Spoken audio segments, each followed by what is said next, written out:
So it's a pleasure for me to have this short introduction to our project and to the challenges which occur on the way from imagination, as John said, to realization, to implementation in a healthcare system. Of course, this is an intermediate assessment as we are 1 year before the project ending, and we are still left with a lot of open questions.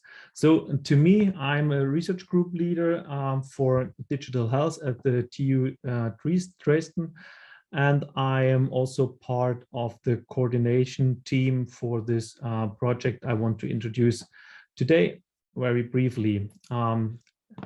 Here, I want to do some advertisement for all who want to jump into our universe and to see what we are doing, what we are delivering and contributing. You find us on Twitter, in the normal web browsers.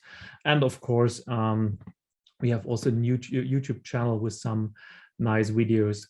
Just as a view, vCare in nutshells in 2 or 3 words. vCare is digital innovation that support remote rehabilitation to improve the continuity of care at the border between an inpatient rehabilitation and an outpatient rehabilitation. So vCare provide a technical element. This is this virtual coach here who interprets a predefined clinical pathway or rehabilitation program, one can say, to the patient and helps them to act on his own risk factors, to work on his habits, and to do training exercises which help them to stay in his training program. So one basic piece of our project is this called virtual coach. The virtual coach is, as we could say, an added value to a normal telemonitoring solution, where you also have the ability to contextualize information, to have wearables which are monitored remotely by a physician, and then thresholds and so on are monitored. So we have now brought in this virtual coach. So we have a data storage and data processing aside to the patient. And we have rules defined how we want to motivate the patient, how to make the patient aware of possible risk, to send reminders and support them in their daily trainings. So one piece of piece of this innovation is this rehabilitation program, which is digitalized, which is linked to the avatar, which communicates to the patient. The data is contextualized, so we know more or less what is the state of the patient and how we can help him. And then we have also elements of serious games which help specific patient in their specific scenarios. For instance, in the stroke follow-up care, to conduct trainings, to make cognitive trainings with a mobile app. So in comparison to in digital therapeutics, you see this intervention we built in this research and innovation and action is more than one piece of app. This integrates a lot of different components and technologies, which I would say opens directly one of the main issues we have when we think about our next step on the journey to prescription, because we have now a very broad set of components we have to integrate, and of course we have also to manage the licensings, IPRs, and so on. For the moment, the innovation is built in a very classical way, I would say, for research innovation action. We start from the ambition to say we are on TRL3, so we have a prototype of more or less all components that we want to plug in to build this solution. and we want to drive this to a pilot which is tested in the field.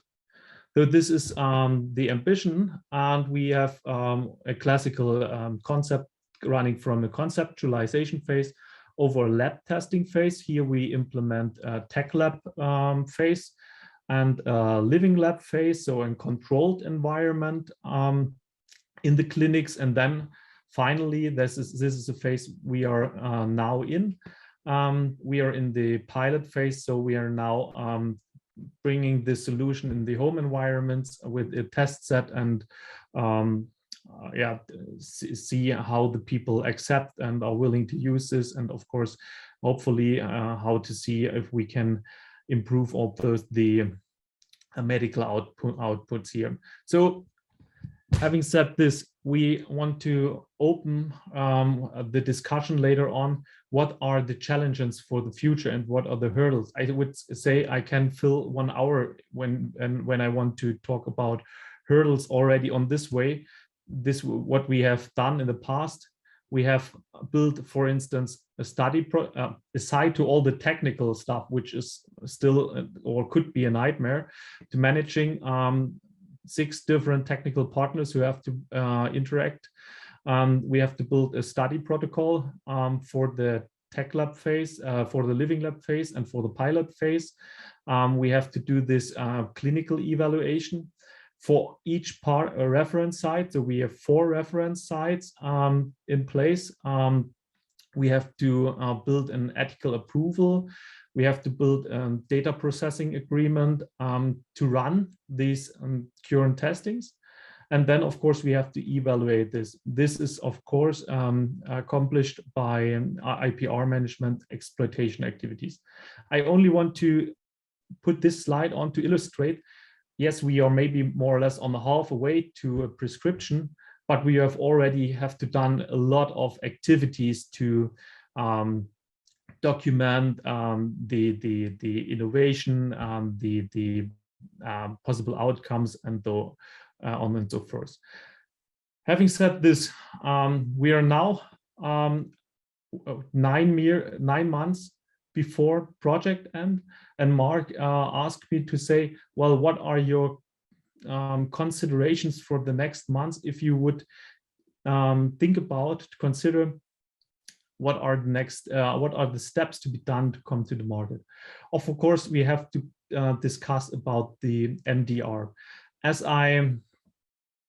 I showed, we of course discussed this internally, but of course we are now we have a clinical product that provide information that have an influence on clinical decisions, and the decisions that will be maintained by the avatar or by the system of cells itself has, of course, an influence to the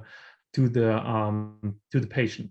Though we are not in a lightweight class 1 medical product, we are in the class 2A, I think B, if we have this reasoning components full featured in line. So of course we have this process of conformance to legislation, which include a lot of activities. And one of these, I only want to take out one aspect here, is that when we start to discuss about this MDR conformance, we have also discussed about the AI capabilities we want to bring into our product. Right now, we said, well, we have to implement more or less very static rules that are predefined by the clinicians. Those rules could, of course, processed, and this is what we already implement by an artificial intelligence to adjust the treatment schemes, the rehabilitation schemes, for instance, to adjust the intensity of the games the people should conduct, or the time frames for the physical games, or the recommendations on the training habits. But this is something we can, of course, improve. But then we are in a way that there's a higher risk to influence the patient negatively. So this is one of big ambition. We have to discuss how we can have a look on this in a more modular way.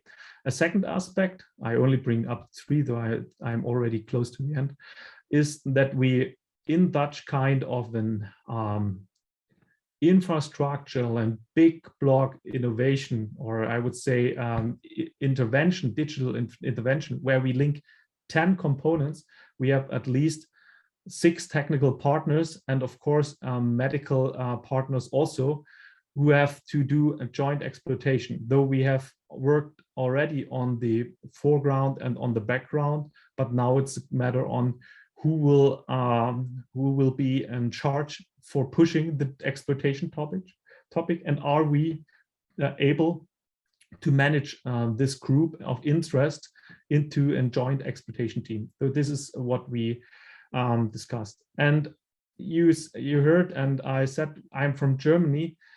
We are, of course, in the way that we have European regulations that make it easy, data protection and medical device regulation, for instance, to make things comparable on the European level, but we have still very different European healthcare systems with different reimbursement schemes. So if we have a look on the reimbursement in Germany, the most say, well, this could fit to the DiGA, to the digital therapeutics reimbursed by the German insurances, where we have this structured pathway.